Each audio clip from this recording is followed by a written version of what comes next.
చూడాల్సిన దాని విషయంలో మనం బ్యాలెన్స్ చూసుకుంటే చాలు, రిలాక్స్. ఎందుకంటే ఇక మిగిలిన ఆయన చూసుకుంటాడు. ఆయన కొడుకుగా తీసుకున్నాడు, నిన్ను కూతురుగా తీసుకున్నాడు. ఆయన నీకు తండ్రి మరియు బలవంతుడు మరియు శక్తివంతుడు మరియు జ్ఞానవంతుడు, మరియు ఆయనకి నీకు మంచి అనుబంధం ఉంది కనుక ఇక ఏ మెంటల్ టెన్షన్ నువ్వు పడాల్సిన అవసరంలా. నువ్వు తండ్రి అనగానే ఏమి నా కుమారుడా అంటాడు, నువ్వు తండ్రి అనగానే ఏమి నా కుమారి అంటాడు ఆయన. ఇంకా చెప్పాలంటే ఆయన బిడ్డవైన నువ్వు, ఆయన కుమారుడు కుమార్తెవైన నువ్వు విశ్రాంతి పొందినట్లు నీ సమస్త బాధ్యతలు భారాలు ఆయన ఎత్తుకుంటాడు.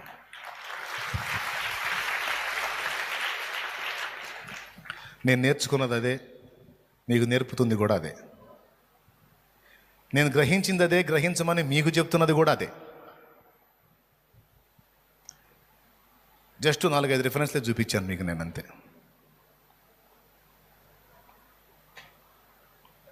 సణుగులు సంశయములు మాని ఇష్టంతో పనిచేసేవాడు కొడుకు, సణుక్కుంటా గొణుక్కుంటా శోధించుకుంటా రోధించుకుంటా చేసేవాడు పనోడు. నువ్వు ఏ జాతికి చెందున్నావు? పనోడు జాతికి చెందున్నావు? కొడుకులాగా వ్యవహరిస్తున్నావా? కూతురులాగా వ్యవహరిస్తున్నావా? యజమాను ముందుకు పోవాలంటే పనోడు అవకాశం ఉన్నంత వరకు వెళ్ళడానికి ఇష్టపడ్డావు, సాయంత్రం జీతానికి మాత్రం పోతాడు పైసలకి. ఇక సాధ్యమైనంత వరకు యజమానుని తప్పించుకోవడానికి ఇష్టపడతాడు. సొంత కొడుకు అయితే ఏ కొంచెం ఛాన్స్ ఉన్నా సరిపోయి నాతో కూర్చుందాం, నాతో మాట్లాడదాం, నా పక్కన కూర్చుందాం, నాతో కలిసి తిందాం, నాతో నడుద్దాం, నాతో డిస్కషన్ చేద్దామనే మైండ్లోనే ఉంటాడు. మరి నువ్వు ఏ జాతి? పనోడు జాతి అయితేనేమో ఏదన్నా అవసరం ఉంటే కూలోడు వస్తాడు కదా పనోడు. పాపం నేను కూలోడు అంటే కూలోని తిట్టడం కాదు, కూలోడు అంటే తక్కువ అని కాదు. నేను కూడా కూలీ చేశాను, మీకు చెప్పా కదా.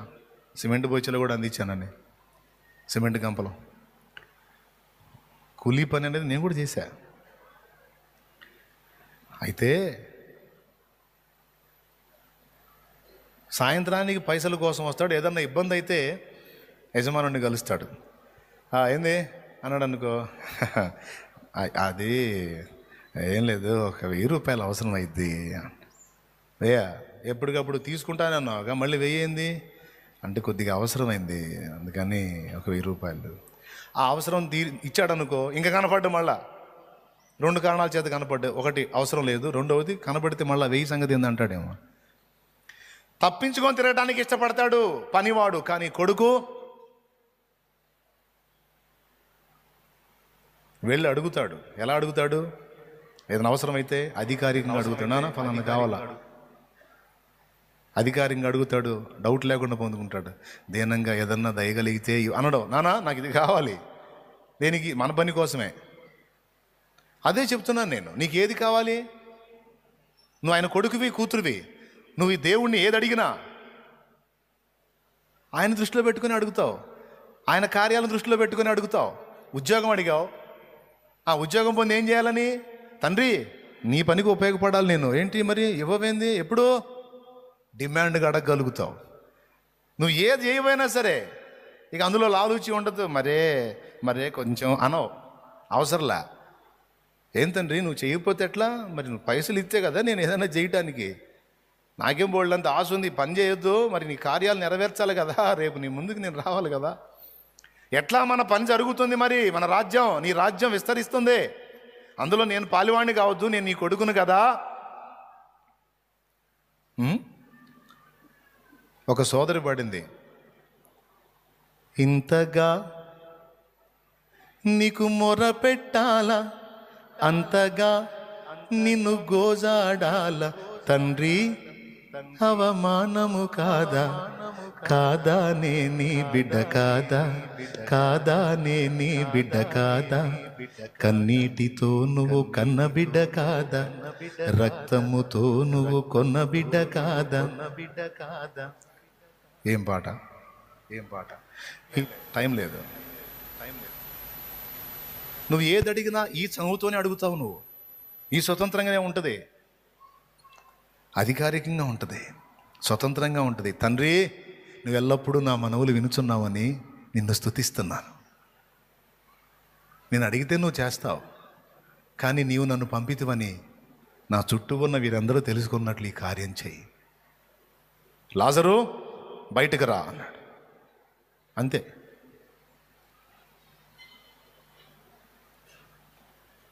సింపుల్, అయిపోయింది. వచ్చేసాడు. చచ్చిపోయినవాడు 4 రోజులు వచ్చాడు బయటికి. దైవ కుమారుడైన క్రీస్తు తండ్రితో ఎంత చనువుగా వ్యవహరించాడు. ఒక్క మాట అడగగానే అయిపోయింది చూడు. కారణం యేసు యొక్క వ్యక్తతలన్నీ కూడా దైవ లక్షణాలే. ఎక్కడా కూడా చీప్గా చిల్లరగా ఆ అడుగులు పడలేదు. ఆ అడుగులు రోషంగానే పడ్డాయి. భక్తుల అనుభవాలు మీరు చూడండి. భక్తుల అనుభవాలు ఇంటికి పోయి చదువుకోండి. అయినా మీరు చదవరు, చదివితే బాగానే ఉంటుంది. అబ్రహాము సొదొమ గొమొర్రాలను దోచుకొని 4 రాజులు వెళ్తున్నప్పుడు ఆ రాజుల్ని తరిమి ఆ సంపద అంతా తెచ్చి సొదొమ రాజు ముందు పడేస్తే లోతు కోసం పోయి అంతా గెలిచి తీసుకొచ్చేస్తాడులే. సొదొమ రాజు అంటాడు, అబ్రహాం గారు మా భార్య పిల్లల్ని మాకు దాసదాసీలను మాకు ఇచ్చేసి ఈ సొమ్ము మీరే పట్టుకుపోండి, మాది సంపన్న దేశం, మాకు అవసరం లేదు, మేము మళ్ళీ సంపాదించుకుంటాం.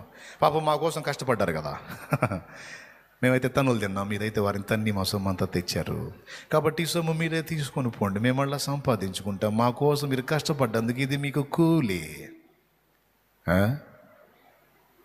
ఏంట్రా కూలే? ఎవడురా నువ్వు? కష్టపడి వాళ్ళని తన్ని నిన్ను దాన్ని వాడు దోచుకొని పోతే వాడిదని నేను తెచ్చుకొని ఇది నాది, నేను నీకేస్తున్నా ముష్టి, నువ్వు నాకు ఇచ్చేది ఏంట్రా మందారం? నువ్వు నాకు ఇచ్చేది ఏంటి? అబ్రహామును నేనే ధనవంతుని చేసి తిని గొప్పవాణి చేసి తినని నీవు చెప్పకుండానట్లు ఒక నూలు పోగైనా చెప్పుల వారైనా నేను ముట్టను గాక ముట్టను అని అలా దులిపి వెళ్ళిపోయాడు ఆయన. అది పరాక్రమం. ఆ రాజస్వం వేరు కదా. విశ్వాస వీరుడు.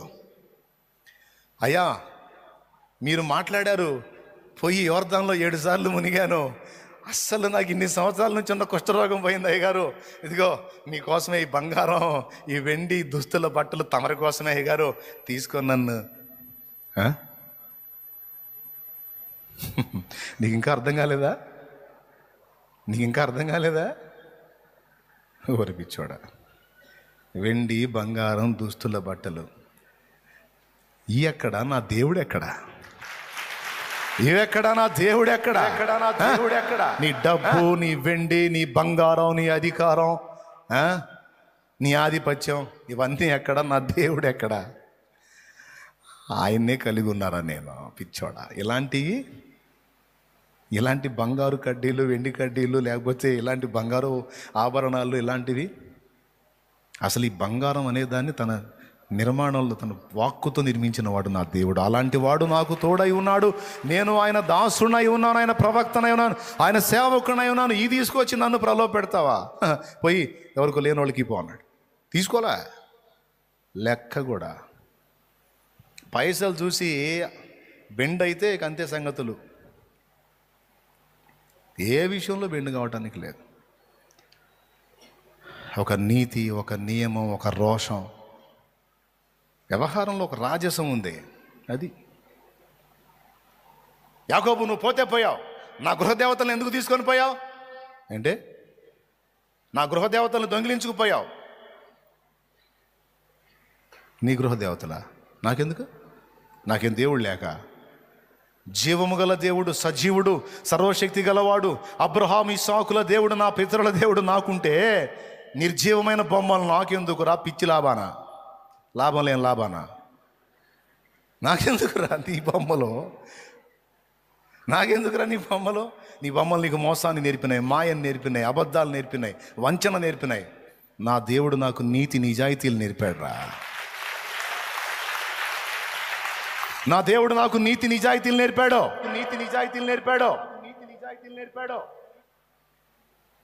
నాకెందుకు? నువ్వు తీసుకెళ్ళావు దొంగిలించే, ఆ బొమ్మలు ఎవరి దగ్గర ఉన్నవాడు చావాలన్నాడు. చూసుకో, చెక్ చేసుకో అన్నాడు. నిజంగా యాకోబు పలికాడు, రెబెకా రాహేల్ తెచ్చింది, మధ్యలోనే పోయింది. అంత రోషం అంటే తలంపులో కూడా ఇష్టపడలా వాటికి సాగిలు పట్టడానికి. సత్య విషయమైన రోషం, భక్తి విషయంలో రోషం, లోకం ప్రలోభాలు చూపిస్తే రాజీ పడని నైజాం. ఒక్కసారి నా కాలు మొక్కు యేసు, ఒక్కసారి నా కాలు మొక్కు. ఈ లోక మహిమలను చూసావు కదా, రాజ్య మహిమల్ని నీకు దారాదత్తం చేస్తాను. సాతానాపము దేవుడైన ప్రభు, అద్వితీయ ప్రభు, ఆయనకు మాత్రమే మొక్కి ఆయనకు మాత్రమే నమస్కరింపవలను, సాగిల పడవలను రాయబడి ఉన్నది. నీకు సాష్టాంగపడను బా. ఇక్కడన్నా మట్టి శరీరంలో వచ్చాడు, మళ్ళా మహిమ శరీరంగా మట్టి శరీరంతో, మనలాంటి శరీరంతో వచ్చాడు, మనలాగే రక్త మాంసాల్లో పాలివాడయ్యాడు. చూడండి నైజం చూడండి. మహిమను వదిలిపెట్టాడు, అంతస్తును వదిలిపెట్టాడు, దేవునితో సమానముగా ఉండుట అనే ఆధిక్యతను వదిలేశాడు. మనలాంటి మట్టి దేహం ధరించుకున్నా, ఆకారం మందు మనిషి ఆకారం ధరించుకున్నా ఆ వ్యక్తిత్వం మాత్రం పోలేదు చూడు. ఆ రాజసం పోలేదు చూడు యేసులో. ఆ దైవత్వం పోలేదు చూడు. ఆ రాజీ పడని తత్వం చూడు. అది యేసంటే. మెత్తబడడో ఆయన సంబంధులు కూడా అలాగే ఉండాలని కోరుకుంటాడు. ఐహిక విచారాలకి, ప్రలోభాలకి, తుచ్చమైన వాటికి మెత్తబట్టమే కాదు, శ్రమలకు కూడా బెండవలా. ముఖం మీద వెంట్రుకలు పెరుగుతున్నా స్పందించాలి, కదల్లా. కొట్టువానికి తన ముఖమును, కొట్టువానికి తన వీపును, ఉమ్మవానికి తన ముఖమును ఆయన మరుగు చేయలేదన్నాడు. ఇంత మాట తట్టుకోలేము మనం. ఇంత మాట అంటే ఇంకా నేను ఎందుకు బతకాలి, పనికి మాలిందాన అని అనాలనిపించిందిగా నేను అనను. అంటే బాగుండాలి, అందుకని అనను నేను. అది ఇంత అన్నారని చచ్చిపోతా చచ్చేవాళ్ళు కూడా ఉన్నారు కొంతమంది. ఏమైంది, చిల్లులు పడ్డాయి. ఆయనకంటే పెద్ద నువ్వేం ఇదే, అంత మొనగాడే వచ్చి భూమి మీద పడాల్సిన బాధలన్నీ పడి మళ్ళీ తన కోసం కూడా కాదు మన కోసం. నువ్వు చేసిన బుద్ధిహీనమైన పనులకి ఎవడన్నా ఒక మాట అంటే అని గింజుకొని, తాడు ఆడుంది, చీర ఆడుంది, అది ఆడుంది, డబ్బా ఆడుంది, ఎవరు గందరగోళం అయిపోతూ ఉంటారు. ఒకడొక మాట అన్నాడని, ఒకడు తృణీకరించడం, ఒకడు ఏదో అన్నాడు. నువ్వు దేవుని సంబంధివి, విశ్వాస సంబంధివి.